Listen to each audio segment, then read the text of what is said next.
மக்களை இப்ப நடக்கிற இந்த திமுக ஆட்சியில தெருவுக்கு தெரு திறந்து வச்சிருக்கிற ஒயின் ஷாப்பை போயிட்டு நல்லா தண்ணியா போட்டு குடல் குந்தானிலாம் வெந்து போயிட்டு நல்லபடியா போய் சேர்றது வந்து ரொம்ப ரொம்ப சுலபம் இந்த ஆட்சியில. ஆனா இதே ஆட்சியில நீங்களும் நானும் குழந்தை குட்டியோட குடும்பமா சந்தோஷமா நிம்மதியா வாழ்றது ரொம்ப ரொம்ப கஷ்டங்க. பொழைக்க விட மாட்டானுங்க. இது கஷ்டமா எப்பா அப்படியான தப்பு நீ கஷ்டத்தை பார்த்த இந்த ஆட்சியில மரியாதை கெட்டு போயிடும் அப்படி சொல்லிட்டு நீங்க சில பேர் தூக்கிட்டு வரலாம்.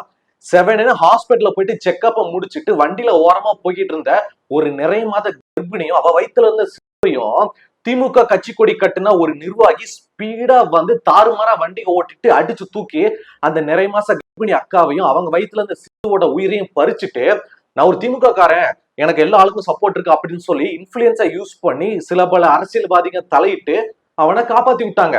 இதை விட கொடுமை என்னன்னா சட்டத்தை இரும்பு கரம் கொண்டு அடக்க வேண்டிய காவல்துறை ஒரு எஸ்ஐ ஒரு இன்ஸ்பெக்டர் ரெண்டு பேருமே சேர்ந்து அவனை எஸ்கேப் ஆக விட்டாங்க. அவனை காப்பாத்துற முயற்சியில ஈடுபட்டுக்கிட்டு இருக்காங்க. சோ இப்படிப்பட்ட கேவலமான ஆட்சியில தான் நாம இப்ப வாழ்ந்துகிட்டு இருக்கோம் உசுர கையில பிடிச்சிட்டு.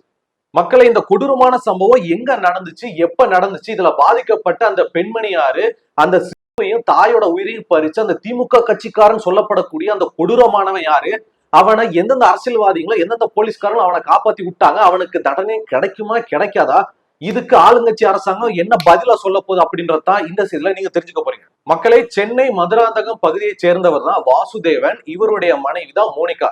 நீங்க போட்டோல பாக்குறீங்களா இந்த அக்காவும் இவங்களுடைய தான் இந்த சம்பவத்துல அந்த கொடூரமான அரசியல்வாதி நாய்களால உயிரை விட்டதும் இந்த அக்கா தான். சோ இந்த அக்கா வந்து நிறைய மாச கர்ப்பிணியா இருந்திருக்காங்க. அதாவது நிறைய மாச கர்ப்பிணினா இன்னும் ஒரு 2-3 மாசத்துல எப்பனாலும் டெலிவரி நடக்கும்ப்பா ரொம்ப ஜாக்கிரதையா இருங்க அப்படிப்பட்ட ஒரு கண்டிஷன்ல இருக்கிறாங்க. சோ இந்த அக்கா வந்து அவங்களோட ஹெல்த் செக்அப் வந்து அடிக்கடி செங்கல்பட்டுல இருக்கக்கூடிய கவர்மெண்ட் ஹாஸ்பிட்டல்ல போயிட்டு ஸ்கேன் எடுக்கிறது செக்அப் போறது அப்படின்னு சொல்லிட்டு அந்த ரெகுலரா கர்ப்பிணிகள் வந்து போயிட்டு பாத்துட்டு வருவாங்களா அந்த மாதிரிதான் பாத்துக்கிட்டு வந்திருக்காங்க.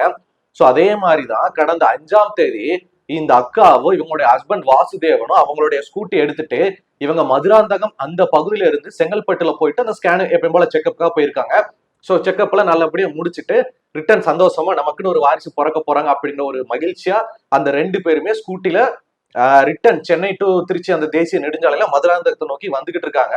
அவங்க நடு ரோட்ல வரல ஒரு ஓரமா மெதுவா தான் போயிட்டு இருக்காங்க. ஏன்னா புருஷங்காரனுக்கு நல்லாவே தெரியும் மனைவி மோனிகா வந்து பிரெக்னெண்டா இருக்கிறாங்க. கார்ல கூட்டு போற அளவுக்கு நமக்கு வசதி இல்ல இருந்தாலும் நான் சேஃபா கூட்டிட்டு போவேன் அப்படின்னு சொல்லி ஓரமா ஓரமா போய்கிட்டு இருக்காங்க. நல்லா நோட் பண்ணிக்கோங்க. இப்படி இருக்கும் போதுதான் சென்னை டு திண்டிவனம் நோக்கி ஒரு கார் ரொம்ப ஸ்பீடா வந்திருக்கு. மாருதி சுசுகி XL6 அப்படின்ற ஒரு மாடல் காரு. நீங்க பார்க்கும்போதே தெரிஞ்சுக்கலாம் இந்த கார் தான் எந்த அளவுக்கு ஸ்பீடா வந்துட்டு இருக்கு அப்படின்னு. இந்த காட்சி யாருப்பா பதிவு பண்ணாங்க அப்படின்னா முன்னாடி அவ்வளவு ஸ்பீடா போகுது பாத்தீங்களா அந்த காருக்கு பின்னாடி வந்தா வேற ஒரு காரு வேற ஒரு ஓனர் அவருடைய டேஷ் கேமரா இது எல்லாமே ரெக்கார்டா இருக்கு. சோ நீங்க பார்க்கும்போது தெரிஞ்சுக்கலாம் சென்னை சிட்டிக்குள்ள இருந்து திண்டிவனத்தை நோக்கி அவ்வளவு ஸ்பீடா போய்கிட்டு இருக்காங்க.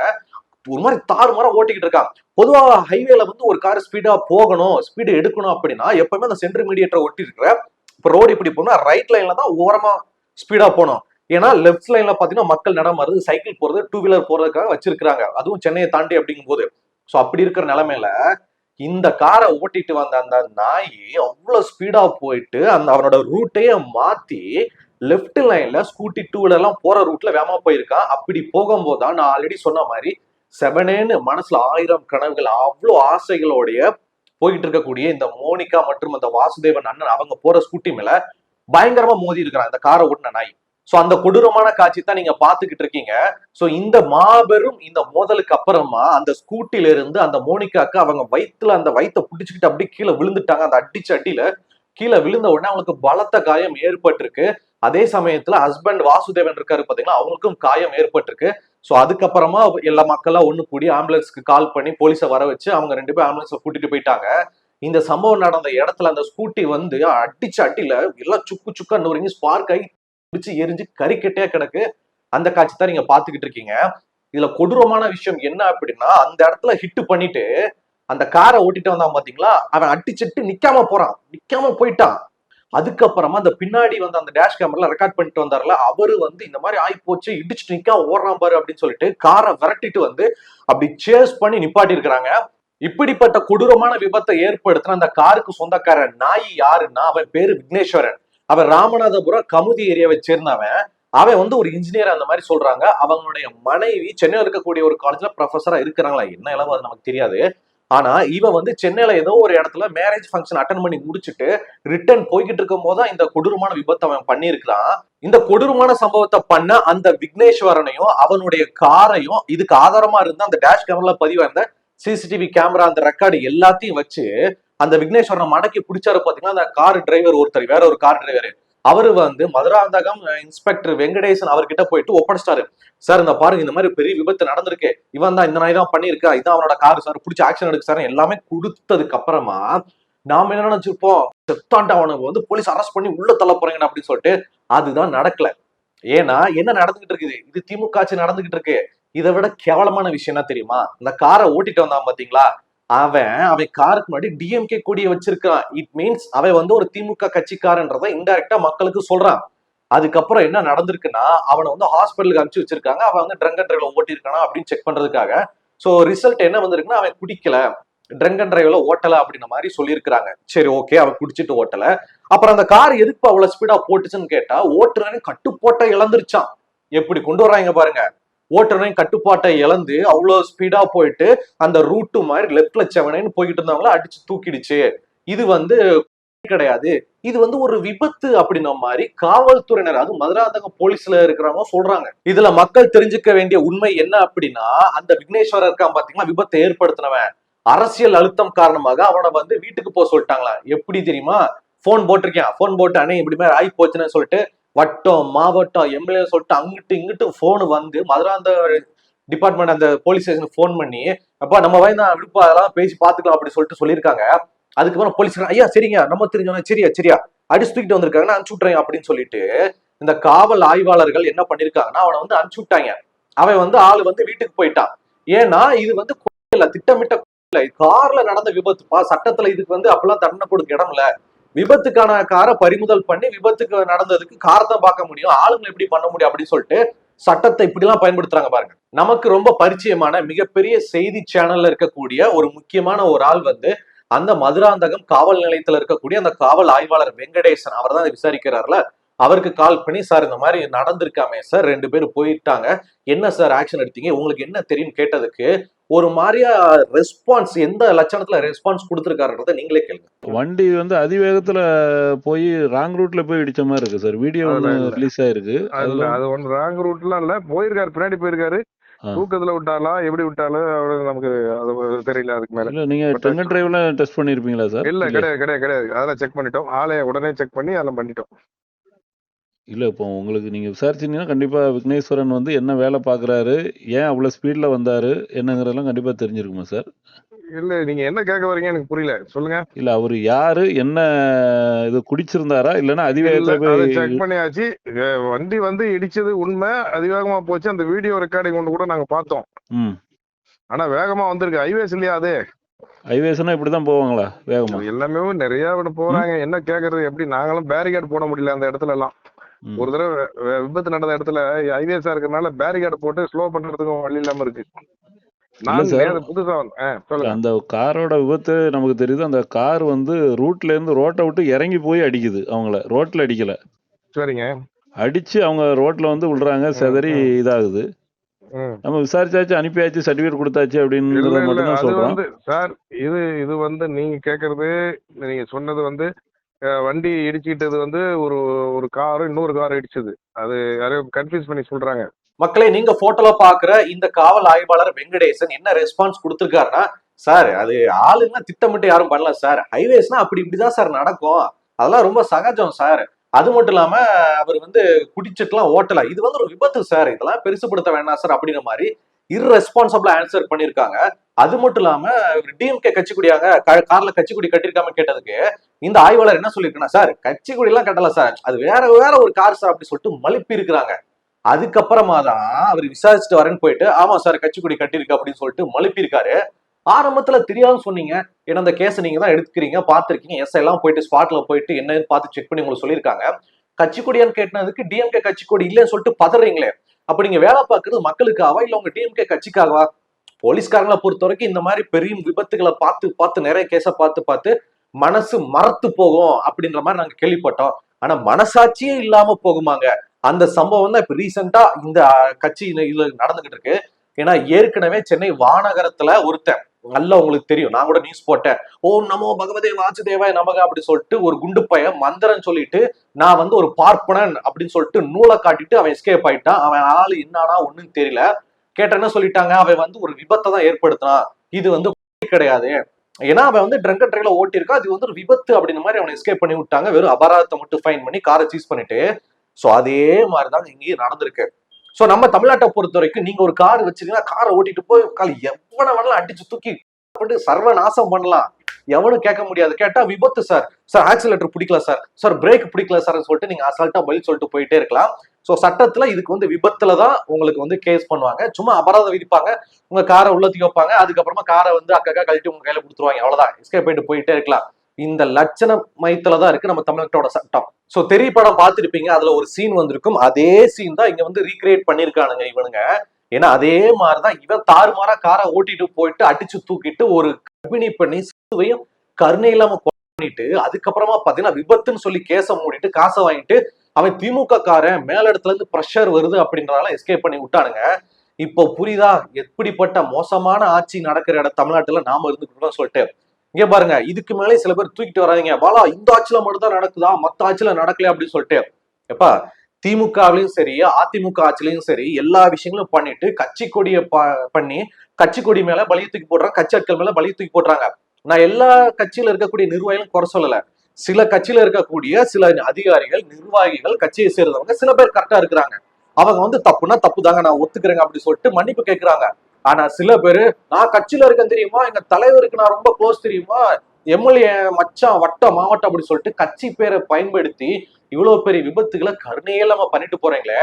மேல ஒருத்தர் இருக்கான், உங்க தலைவரை சொல்லல, கடவுள் ஒருத்தர் இருக்கான், அவன் கிட்ட நீங்க போனீங்க வச்சுங்களேன், நீங்க பண்ண பாவத்துக்கெல்லாம் மன்னிப்பே கிடையாது, இதுக்கெல்லாம் சர்வ சாதாரணமா உங்களுக்கு எல்லாம் டபுளா உங்களுக்கு வந்து கிடைக்கும், மறந்துடாதீங்க. இப்ப இந்த செய்தியில கமெண்ட்ல நிறைய பேர் ஆளுங்கட்சிக்கு சொம்பு அடிச்சுட்டு நிறைய பேர் தூக்கிட்டு வரலாம்.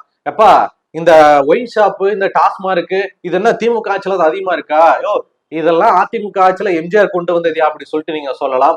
ஐயா சரி நீங்க சொன்ன மாதிரி எம்ஜிஆர் ஆட்சியில கொண்டு வந்தாங்களே வச்சுக்கலாம். அப்ப வந்து ஊருக்கு ஒதுக்குப்புறமா ஒரு ஊருக்கு ஒரு ஒயின் ஷாப் இந்த மாதிரிதான் இருந்துச்சு. ஆனா தெருவுக்கு தெரு ஒயின் ஷாப் 2-3 நாள கொண்டு வந்தது யாரியா? அடையாறுல இப்ப நான் இருக்கிற அடையாறுல பாத்தீங்கன்னா இந்த தெரு ஒயின் ஷாப் இந்த கூட்டமா இருந்தா பக்கத்து 3வது தெருக்கு போனா அங்கேயும் ஒரு ஒயின் ஷாப் இருக்குது. சோ ஒரு தெருக்கு 2-3 ஒயின் ஷாப்னு சொல்லிட்டு பாண்டிச்சேரி மாதிரி நம்ம தமிழ்நாட்டை மாத்திக்கிட்டு இருக்கிற எந்த கட்சி? உங்க கட்சி தானே. அப்புறம் உங்க கட்சியில நீங்களே குடிச்சிட்டு நீங்களே குடல் குந்தால வந்துட்டு போய் சேர்ந்து நெஞ்சில அடிச்சுக்கிட்டு உங்க குடும்ப சிக்கி சீரழிஞ்சதுக்கு அப்புறமா இன்னமும் உங்க கட்சிக்கு சொம்பு அடிக்கிறீங்களே. நடிகர் பிஜிலி ரமேஷ், ரோபோ சங்கர், அபிநய் கிங்கர், இன்னும் நிறைய பேர் இருக்கிறாங்க. அவங்க எல்லாருமே இந்த உலகத்துல அவங்களோட உயிரை ரொம்ப சீக்கிரம் விட்டதுக்கு காரணம் குட்டி மட்டும்தான். ஏன் அப்படின்னா அவ்வளவு குடி குடிச்சு குடல் குந்தானையெல்லாம் வெந்து ரொம்ப கஷ்டப்பட்டு கடைசி காலத்துல நிம்மதி இல்லாம போய் சேர்ந்தாங்க. அதுக்கு காரணமும் இந்த டாஸ்மார்க் தான், அதை யாராலையும் மறுக்க முடியாது, நீங்க அதை தெரிஞ்சுக்கிட்டே ஆகணும். ஏன் அப்படின்னா இப்ப நீங்க சொல்ற மாதிரி எம்ஜிஆர் தான் இந்த டாஸ்மார்க் எல்லாம் திறந்து வச்சாரு அப்படின்னாலுமே அவர் திறக்கும் போது ஒரு தெருவுக்கு அப்படின்ற மாதிரி இருக்காது, ஒரு ஊருக்கு 1-2 ஒதுக்கு போறதுல கம்மாகட்ட பக்கம் சுடுகாட்டு பக்கம் தான் கிடக்கும். ஆனா இப்ப நீங்க கிராமத்து சைட்ல போனா கூட ஒரு கிராமத்துக்கு சுத்தி 3 ஒயின் ஷாப் மேல இருக்கும். இந்த மாதிரி எக்ஸ்ட்ரா திறந்து வச்சு யாருங்க? இப்ப கூட நீங்க ஒயின் ஷாப்ல போயிட்டு ஹெனிகன், பட்வைசர், மேக்னா, பட்வைசர் சொல்லிட்டு சில பல பிராண்ட் பீர் சரக்குல நீங்க கேட்டீங்கன்னா அது தமிழ்நாட்டுல எங்குமே கிடைக்காது, பாண்டிச்சேரியில மட்டும் தான் கிடைக்கும். ஏன் அப்படின்னா அவனுங்க எல்லாம் நம்ம தமிழ்நாட்டுக்குள்ள நான் விற்க வர்றேன்ப்பான்னு வரும்போது நம்ம கவர்மெண்ட்ல இருக்கக்கூடிய முக்கியமான அரசியல்வாதி என்ன பண்ணிருக்காங்க தெரியுமா, அந்த இன்டர்நேஷனல் பிராண்டை உள்ள கொண்டு வந்து விற்கணும் அப்படின்னா கமிஷன் கேட்டிருக்காங்க. நீ பீரை கொண்டு வந்து வித்துக்கோ, பட்வைஸ் எல்லாம் வித்துக்க, ஆனா ஒரு கேஸ் சேல் ஆகுதுன்னா அதுல இத்தனை பாட்டிலுக்கான கமிஷன் கொடுப்பியா, காசு கொடுப்பியா அப்படி சொல்லிட்டு காசு கலைஞ்சிருக்காங்க. அவன் சொல்லிட்டான், எப்பா நான் உலக லெவல் இன்டர்நேஷனல்ரா, ஹெனிகன், பட்வைசர், மேக்னா, பட்வைசர்லாம் தமிழ்நாட்டுக்குள்ள விற்கிறதுக்கு உனக்கு காசு கொடுத்துதான் கமிஷன் கட்டி தான் விற்கணும் அவசியம் இல்ல. உலகத்துல பல்வேறு நாடுகள்ல ஏன் பிராண்டு நல்லா ஓடிக்கிட்டு இருக்கேன், அப்படிப்பட்ட காசுக்கு இது திங்கிற தமிழ்நாடு எனக்கு தேவைடா போடான்னு சொல்லிட்டு காரி துப்பிட்டு பிராண்ட் எல்லாம் ஓடி போயிட்டான். சோ இப்போ உங்களுக்கு நல்லா புரிஞ்சுக்கோங்க ஏன் பட்வைசர், மேக்னா, பட்வைசர், அப்புறம் இந்த ஹெனிகன் இந்த மாதிரிலாம் பெரிய பெரிய பிராண்ட் எல்லாம் தமிழ்நாட்டுல கிடைக்க மாட்டேங்குன்னு சொல்லிட்டு இதான் காரணம், காசு கேட்கறாங்க. சரி அதுக்கு போல இங்க என்னப்பா கிடைக்குதுன்னு பாத்தீங்கன்னா அதிமுக திமுக எம்எல்ஏ எம்பிங்க வச்சிருக்கக்கூடிய பிராந்தி ஆலைகள், விஸ்கி ஆலைகள், பீர் ஃபேக்டரின்னு சொல்லிட்டு இந்த அரசியல் கட்சி தலைவர்கள் நடத்துற பிராந்தி விஸ்கி மட்டும் தான் உங்களுக்கு டாஸ்மார்க்ல கிடைக்குது. நீங்க போயிட்டு எதுனா ஒரு நல்ல ஒரு ஜுனோ ஓட்கா அப்புறம் வேற வேற பிராண்டட் ஓட்கா கேளுங்களேன், கிடைக்காது. இல்லம்பா அதுக்கு போல என்ன கொடுப்போம்னா மட்டமான ஒரு ஓட்கா குடிச்சால வயிறு குடல் குந்தாலாம் எரியிற மாதிரி ஒரு ஓட்கா உங்களுக்கு 150 ரூபாய் இதான் இருக்குன்னு கொடுப்பான். பிராந்தில நீங்க வேணா பெருசா பிராண்டு கேளுங்க, இல்லம்பா. அதுக்கு போல உங்களுக்கு நார்மலா வீரா கொடுப்பான். வீராவை பத்தி உங்களுக்கு தெரியுமா? எவ்வளவு பெரிய கேவலமான கெமிக்கலான மட்டமான பிராந்தி அப்படின்னு சொல்லிட்டு குடிச்சீங்க வச்சுங்களேன், 3 நாளைக்கு உங்களுக்கு குடல் குந்தெல்லாம் எரியும். 3 நாளைக்கு வாயில இருந்து கெட்ட நாத்த வரும், சாக்கடை மாதிரி. சோ வாயில இருந்து அவ்வளவு நாத்த வருது, அது உள்ள போனா உடம்பு என்ன ஆகும்? இதை தெரிஞ்சானே நீங்க வாங்கி குடிக்கிறீங்க. சோ நீங்க குடிக்கிறன்னு வந்துட்டா கூட நல்லதை உங்களுக்கு கொடுத்து குடிக்க சொல்ல மாட்டாங்க. என் ஃபேக்டரியில நாங்க அரசியல்வாதிகள் நாங்க ரெடி பண்ற குடியத்தான் நீங்க குடிக்கணும் அப்படி சொல்லிட்டு உங்களை அடிமையாக்கி வச்சிருக்காங்க. இப்பயாச்சும் திருந்தீங்களா, திருந்த மாட்டீங்களா? சோ டாஸ்மார்க் அப்படின்றது மக்கள் குடிக்கணும்னு ஆசைப்பட்டா போயிட்டு நல்ல நல்ல சரக்குலாம் வாங்கி குடிச்சிட்டு ரிலாக்ஸ் பண்ணக்கூடிய இடம் அப்படின்னு சொல்லிட்டு நீங்க தப்பு கணக்கு போட்டிருக்கீங்க. ஆனா அரசாங்கத்தை பொறுத்த வரைக்கும் டாஸ்மார்க் அப்படின்றது ஆளுங்கட்சி அரசியல்வாதிகளும் மற்ற கட்சி அரசியல்வாதிகளும் அவங்க வச்சிருக்கக்கூடிய பீர் ஃபேக்டரி, அந்த குவார்டர் ஃபேக்டரி, அந்த சாராய ஆலைகள் இருந்து உற்பத்தி ஆகிற சரக்க நீங்க வாங்கி வாங்கி நீங்க குடிக்கணும், உங்க காசு அவங்களுக்கு போகணும் அப்படின்றது அவங்களோட டார்கெட். சோ நீங்க போனீங்கன்னா எந்த பிராண்ட் பீரை கேட்டாலும் பர்டிகுலரா அவங்க சேல்ஸ் பண்ற ஃபாஸ்டர் மட்டும் தான் சேல்ஸ் பண்ணுவாங்க. எல்லா ஒயின் ஷாப்லயும் மத்தெல்லாம் லாக் பண்ணிடுவானுங்க. அவனுங்க எதை சேல்ஸ் பண்ண நினைக்கிறானுங்களோ அவனுங்க அதை மட்டும் தான் அவனுக்கு கொடுப்பானுங்க. நீங்க மத்த பிராண்ட கேட்டீங்கன்னா வச்சுட்டே இல்லம்பா. அது குடிமகனுக்கு நல்லாவே தெரியும், போயிருப்பீங்க, அது கொடுங்க அப்படி கேட்டிருப்பீங்க. அதெல்லாம் இல்லப்பா, இது மட்டும் தான் இருக்கு அப்படி சொல்லிட்டு இதை மட்டும் தான் தள்ள பார்ப்பான். ஏன்னா அவனுக்கு டார்கெட் கொடுக்கப்பட்டிருக்கு. எந்த சாராய ஆளை, எந்த குவார்டர் ஆளை வந்து மந்திரி எம்எல்ஏ வச்சிருக்காங்களோ அவங்க சில டார்கெட், எப்பா இத்தனை பாட்டில் அனுப்பிச்சு விட்டுருக்கேன், ஒட்டுமொத்த தமிழ்நாட்டுல இதை வித்துக்கூட அப்படி சொல்லிட்டு டார்கெட் கொடுத்துருவாங்க. சோ பிராண்ட் நீங்க என்ன பிராண்ட் கேட்டாலும் இல்லம்பா, வீரா மட்டும்தான் இருக்கும்பா, இதைத்தான் குடிம்பா, உங்களை வலுக்கட்டாயமா திணிக்க வைப்பா, நம்மளும் வேற பிராண்ட் இல்ல இதைத்தான் இருக்கு, சரி இருக்கிற கொடுங்க அப்படி சொல்லிட்டு வாங்கிட்டு போயிட்டு அதைத்தான் ஊத்தி அப்படி அடிச்சுட்டு குடல் குந்தெல்லாம் வெந்துகிட்டு இருப்போம். புரியுதா உங்களுக்கு? சோ இன்னமும் திமுகவுக்கு சொம்பு தூக்கிட்டு வராதிங்க. ஏன்னா இப்ப வரைக்கும் பாத்தீங்கன்னா திமுக கட்சி கொடியை கட்டிக்கிட்டு திமுக அவர் இவர்னு சொல்லிட்டு அந்த அரசியல் வட்டாரங்கள் புள்ளியில பயன்படுத்திட்டு நாட்டுக்குள்ள ஏகப்பட்ட தப்பான விஷயங்கள் நடந்துகிட்டு இருக்கு. அதுல ஒரு உதாரணம் தான் இன்னைக்கு நடந்த இந்த சம்பவம். யோ பாலா, என்னமா நடந்துட்டு போதியா, நீ ஏன் அவ்வளவு கொந்தளிக்கிற, நீ ஏன் இவ்வளவு ஹார்ஷா பேசுற, உடனே எதனா பண்ணிட போறாங்க அப்படி சொல்லிட்டு நீங்க கேட்கலாம். கொஞ்சம் யோசிச்சு பாருங்க. உங்களுக்கு உங்களே மனசாட்சி இருந்தா நீங்க ஒரு விஷயம் யோசிச்சு பாருங்களேன். அந்த இடத்துல நீங்களும் உங்க பொண்டாட்டிக்குள்ளேயே ஸ்கூட்டில போயிட்டு இருந்தீங்கன்னா பின்னாடி வரவன் கட்சி கொடி கட்டிட்டு உங்களை இடிச்சானா, ஏன் நான் போயிட்டு இருக்கேன், என் வீட்டுக்காரமாவோட நான் போயிட்டு இருக்கேன், எனக்கு என்ன நடந்துச்சுன்னா, ஐயா இவனுங்க பண்றதை பார்த்து நமக்கும் நடக்கும். மூணாவது ஒருத்தனுக்கு நடக்குது, நம்ம நடக்கிறதுக்கு எவ்வளவு நேரம் ஆகும்? அவனுக்கு நடக்கிற அதே கொடுமையில தான் நல்லப்பட நமக்கும் நடக்கும். இதை இப்ப வரைக்கும் தட்டி கேட்காம இருந்தா. இன்னொன்னு சட்டம் மாற்றப்படணும். சோ கார்ல ஸ்பீடா போயிட்டு எத்தனை பேரா வேணாலும் அடிச்சு தூக்கி அவன் சோழியை முடிச்சு விட்டு விபத்து அப்படின்ற பேர்ல வெறும் ஃபைனை மட்டும் கட்டிக்கிட்டு வெளியே வர்றதுக்கு பதிலா காரை அடிச்சு தூக்கிட்டல உனக்கு லைசன்ஸ் கேன்சல், இந்த ஜென்மத்துல கல்வி வரைக்கும் இன்னுமே அந்த ஸ்டீரிங்க தொடவே கூடாதுன்னு சொல்லிட்டு ஒரு சட்டம் வந்தாதான் எல்லாம் திருந்துவானுங்க. இல்லையா இந்த மாதிரி அடிச்சு தூக்கிட்டு நான் பார்ப்பானு, நான் வந்து திமுக கட்சிக்காரன், நான் அவன் இவன் சொல்லிட்டு எல்லாருமே ஒரு இன்ஃபுளுன்ஸை யூஸ் பண்ணி அவன் எஸ்கேப் ஆயிட்டே இருப்பானுங்க. இவனுங்களுக்கு மத்தியில இந்த அரசியல்வாதிங்க மத்தியில மாட்டிக்கிட்டு சிக்கி சீரழி யாரு தெரியுமா? நம்மள மாதிரி மிடில் கிளாஸ் மக்கள் தான். சோ கார் வாங்குறதுக்கு அவ்வளவு பணம் இல்லாம வேற வழி இல்லாம கர்ப்பிணி பண்ணி வீட்டுல வயசானவங்களையும் செவனேன்னு ஸ்கூட்டில வண்டியில கூட்டிட்டு ஓரமா போயிட்டு இருக்க நம்ம தாங்க போய் சேர வேண்டியிருக்கு. நான் இவ்வளவு பேசுனதுக்கு அப்புறமா பாலா நீங்க வந்து டிவிகே கட்சியா, விஜயா, அனிலா நீங்க காசு வாங்கிட்டீங்களா அப்படி சொல்லிட்டு இன்னமும் நீங்க இந்த விஷயத்த தூக்கிட்டு வர்றீங்க அப்படின்னா உங்களை மாதிரி முட்டாள் யாருமே கிடையாது. ஏன்னா நான் வந்து ஒரு கட்சியை சார்ந்து பேசி இன்னொரு கட்சி அடிக்கிறவன் கிடையாது. நான் வந்து ஒரு நடுநிலையான். ஏன்னா நான் வந்து ஒரு மிடில் கிளாஸ் பையன், நானும் ஒரு குடும்பஸ்தன். அந்த பொண்ணுக்கு, ஏன்னா இந்த கர்ப்பிணி அக்கா இவங்களுக்கு நடந்த இந்த கொடுமையான விஷயம் நாளை பண்ண நமக்கு நடக்குது எவ்வளவு நேரம் ஆகும்? நீங்க ரோட்ல போயிட்டு இருக்கும்போது இதே சம்பவம் உங்களுக்கு நடந்து உங்க குடும்பத்தை முடிச்சு விட்ட ஒருத்தன், நான் வந்து திமுக கட்சிக்காரன், நான் வந்து தேமுதிக, நான் வந்து அதிமுக கட்சின்னு சொல்லிட்டு கட்சி கொடியும் கட்சியோட இன்ஃபுளுன்ஸையும் யூஸ் பண்ணி அவன் எஸ்கேப் ஆனா உங்களுக்கு எவ்வளவு கடுப்பா இருக்கும்? கடவுள்னு ஒருத்தர் இருக்கானா இல்லையாடான்னு சொல்லிட்டு நீங்க எவ்வளவு கடவுள் அசிங்கமா கேட்பீங்க. அந்த வலியும் வேதனையும் இந்த போன இந்த அக்கா என் குடும்பத்துல பிறந்த ஒரு அக்காவை நினைச்சதுனாலதான் எனக்கு இவ்வளவு வேதனை, இவ்வளவு ஆத்திரம். மக்களை, நம்ம நியூஸ் கன் தமிழ் சேனல்ல இந்த நியூஸ்க்கு அப்புறமா இதுக்கப்புறம் நியூஸே வரல அப்படின்னா மக்கள் நீங்க புரிஞ்சுக்கோங்க. சோ ஆளுங்கட்சியில இருந்து சவுக்கு சங்கர் அண்ணனை தூக்கிட்டு போய் எப்படி வச்சு செஞ்சாங்களோ அந்த மாதிரி திமுக அரசியல் பண்ற தப்புகளை தட்டி கேட்கறியா, நாங்க பண்ற சிலும் விஷயங்களை வெளியில சுட்டி காட்டுறியா அப்படின்னு சொல்லிட்டு என்னை தூக்கிட்டு போய் ஜெயிலுக்குள்ள போட்டாங்கன்னு அர்த்தம். இல்ல ரெகுலரா வீடியோ வருது அப்படின்னா அவங்க என்னை வந்து நோட்டட் லிஸ்ட்ல வச்சிருக்கேன்னு அர்த்தம். சோ புரிஞ்சுக்கோங்க. இந்த செய்தியில வந்து நான் சில பேரை கடுமையா தாக்கி இருக்கலாம், விமர்சனம் பண்ணிருக்கலாம். அது எல்லாமே என்னோட ஆதங்கம் கிடையாது, பொதுமக்களோட ஆதங்கம். ஏன்னா இந்த விபத்தை ஏற்படுத்திட்டு ஒருத்தனை எஸ்கேப்பாக வச்சிருக்காங்க ஒரு சில அரசியல்வாதிகள், காவல்துறையினர். நீங்க ஒரு 5 நிமிஷம் கொஞ்சம் கடவுளுக்கு பயந்து உங்க நெஞ்சில கை வச்சு கொஞ்சம் யோசிச்சு பாருங்க. விபத்தை ஏற்படுத்தினவன் அவன் எவ்வளவு பெரிய அரசியல்வாதி வேணா இருக்கட்டும், அவன் எவ்வளவு பெரிய கட்சிக்காரனா வேணா இருக்கட்டும், எவ்வளவு பணக்காரனா வேணா இருக்கட்டும், செவனேன்னு இன்னும் 2-3 மாசத்துல ஒரு பிள்ளையை பெற்று ஒரு குடும்ப குட்டின்னு வாழன்னு ஆசையோட போன ஒரு கர்ப்பிணியையும் அவங்க வயிற்றுல இருந்த சிசுவையும் நடு ரோட்ல அடிச்சு தூக்கிட்டு அவங்க உயிரை பறிச்சிருக்காங்கல்ல, அது எவ்வளவு பெரிய தப்பான விஷயம். அந்த தப்பான விஷயத்துக்கு நம்ம உடந்தையா இருக்கோமே, இந்த பாவம் நம்மளை 7 ஜென்மத்துக்கு விடாதே, நம்மளுடைய சந்ததியினருக்கும் நம்மளுடைய குழந்தைக்கும் இந்த பாவம் போய் சேருமே. நாம எந்த கெட்டவனை காப்பாத்துனமோ அந்த கர்மம் நம்மளையும் வந்து அடையும், நம்ம பிள்ளைகளையும் பாதிக்கும்னு சொல்லிட்டு இந்த மாதிரி நிறைய சம்பவத்துல நிறைய குற்றவாளிகளை தப்பிக்க வைக்கிற காவல்துறையினரும் அரசியல்வாதிகளும் கொஞ்சம் உங்க மனசுல கை வச்சு யோசிச்சு பாருங்க, இது சரியா தப்பான்னு. சோ மக்களே, இந்த செய்தியில நான் நிறைய சொல்லிட்டேன். ஏன்னா எனக்கு அவ்வளவு ஆத்திரம் தான் வருது, அழுகதான் வருது. ஏன்னா அந்த அளவுக்கு அந்த அக்காவுடைய குடும்பம் பாதிக்கப்பட்டிருக்கு. அவங்க உயிரோட இல்ல. ஏன்னா அவங்க வந்து அந்த நிறைய காயம் பட்டு அவங்க ஹாஸ்பிட்டல் அட்மிட் பண்ணதுக்கு அப்புறமா அவங்க வந்து போயிருக்கிறாங்க. அந்த வயிற்றுல அழிஞ்சு போயிருக்கு. சோ இது பெரிய பாவங்க. அதெல்லாம் கர்மம். அவங்க யாரையுமே சும்மா விடாதுங்க. எவ்வளவு பெரிய அரசியல்வாதி வேணா நிட்டு போங்க, உங்கள்கிட்ட எவ்வளவு கோடி வேணாலும் இருந்து போட்டோம், அந்த கோடி எல்லாம் உங்களுடைய கர்மாவை காப்பாத்துது. உங்க வீட்லயும் ஒரு பிள்ளை இருக்கும் பாத்தீங்களா, நீங்க பண்ண அந்த குற்றவாளியை காப்பாத்துற எல்லா கர்மாவும் உங்க வீட்டு பிள்ளைகளை போய் அடையும். அப்ப வந்து அந்த பிள்ளைகளுக்கு ஒண்ணு நடக்கும் ஆகும்போது ஐயோ நெஞ்சில அடிச்சுட்டு அழுகும்போது உங்களுக்கு தெரியும் நீங்க எவ்வளவு பெரிய தப்பு பண்ணிருக்கீங்க. எனக்கு என்ன சொல்றதுன்னு தெரியல. இந்த செய்தியை பத்தின உங்களுடைய கருத்துக்கள் என்ன? நீங்க என்ன சொல்ல விரும்புறீங்க? இப்படிப்பட்ட ஆட்களுக்கு என்ன தண்டனைகள் கொடுக்கலாம்? இப்படிலாம் அவங்கள வந்து அரசியல் அழுத்தம் வராம தப்பிக்க வைக்கிறாங்களா? அவங்களை என்ன சொல்றதுன்னு தெரியல. சோ உங்களுடைய கருத்துக்களை பாலாவிகன் கூட சேர்ந்து கீழே கமெண்ட்ல தெரியப்படுத்துங்க. அண்ட் மேலும் நான் யாரையாச்சும் ஹர்ட் பண்ற மாதிரி பேசியிருக்கேன், இந்த செய்தியில உங்களுக்கு எதனா கஷ்டமா இருக்குன்னா தயவு செய்து மன்னிச்சுக்கோங்க.